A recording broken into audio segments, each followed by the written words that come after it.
Assalamualaikum, hello everyone, welcome to my channel. இன்னைக்கு mutton fried rice recipe எப்படி செய்யலாம்னு பார்க்கலாம். அதுக்கு ஒரு panல ஒரு 3 டேபிள்ஸ்பூன் எண்ணெய் சேர்த்துட்டு ஒரு 2 முட்டையை உடைச்சி ஊத்தி இது மாதிரி ஃப்ரை பண்ணி எடுத்துக்கிறேன்.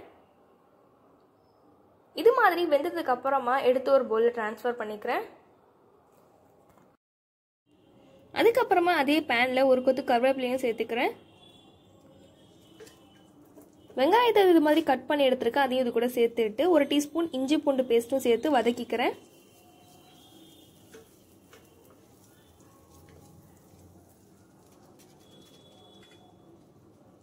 அதுக்கப்புறமா கேரட் பீன்ஸ் இது மாதிரி ஃபைனா சாப் பண்ணி எடுத்துருக்கேன். அதையும் இது கூட சேர்த்துட்டு லைட்டா வதக்கிக்கிறேன்.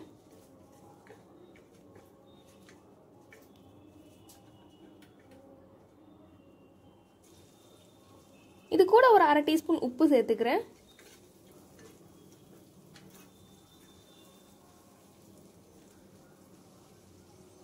ஒரு அரை டீஸ்பூன் மிளகாய் தூளும் சேர்த்துட்டு நல்லா கலந்து விட்டுக்கிறேன். இது மாதிரி எண்ணெயில மிளகாய் தூள் சேர்க்கிறப்போ எந்த ஒரு கலரும் ஆட் பண்ணாம ஃப்ரைட் ரைஸ்க்கு நல்ல ஒரு கலர் இதுவே தரும். அதுக்கப்புறமா ஒரு முட்டைக்கோசை இது மாதிரி கட் பண்ணி எடுத்திருக்கேன். அதையும் இது கூட சேர்த்துறேன்.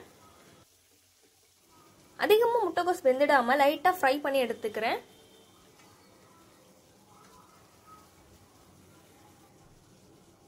இது கூடவே ஒரு அரை டேபிள் ஸ்பூன் மட்டன் மசாலாவும் ஆட் பண்ணிக்கிறேன்.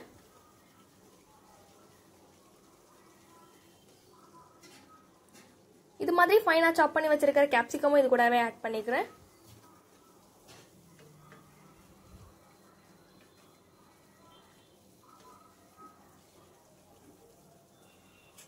ஒரு 2 டேபிள் ஸ்பூன் சோயா சாஸ் இது கூட ஆட் பண்ணிட்டு நல்லா கலந்து விட்டுக்கிறேன். அதுக்கப்புறமா ஃப்ரை பண்ண மட்டன் 65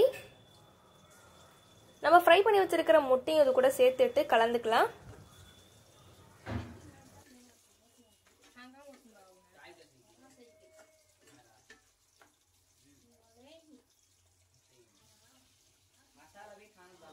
அதுக்கப்புறமா ஒரு கப் பாஸ்மதி ரைஸை இது மாதிரி வேக வச்சு எடுத்துருக்கேன். அதையும் இது கூட சேர்த்துறேன். ஒரு 2 டேபிள் ஸ்பூன் டொமேட்டோ கெச்சப்பும் இது கூட சேர்த்துட்டு கலந்து விட்டுக்கிறேன். இது மாதிரி அரிசி எதுவும் உடைஞ்சிராம லைட்டா இது மாதிரி கலந்து எடுத்துக்கிறேன்.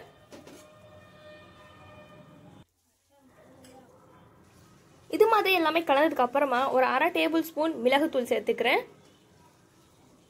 ஒரு அரை டேபிள் ஸ்பூன் சாட் மசாலாவும் சேர்த்துட்டு ஃபைனலா கொஞ்சமா கொத்தமல்லி தழை சேர்த்துக்கிறேன். எல்லாமே மிக்ஸ் பண்ணிட்டு அதுக்கப்புறமா எடுத்து சர்வ் பண்ணுங்க.